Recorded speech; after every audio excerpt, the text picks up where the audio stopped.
What's up everyone, welcome to this video. In this video I will show you how to fix if voicemail is not working on your Redmi 13.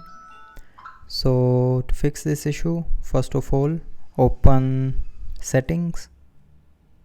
Now in settings scroll down and here tap on apps. Now in apps tap on manage apps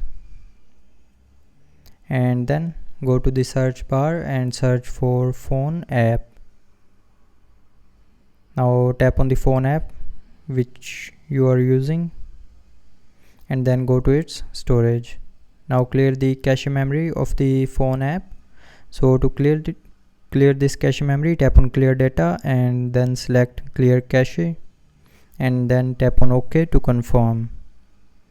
And after doing this, the voicemail will start working. But if you are still facing the issue, then the next solution is open settings.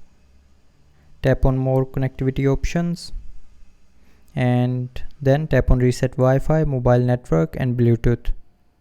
Now here tap on reset settings. So when you will tap on this reset settings option here, it will reset all your network settings, and after resetting the network settings, the voicemail will start working properly.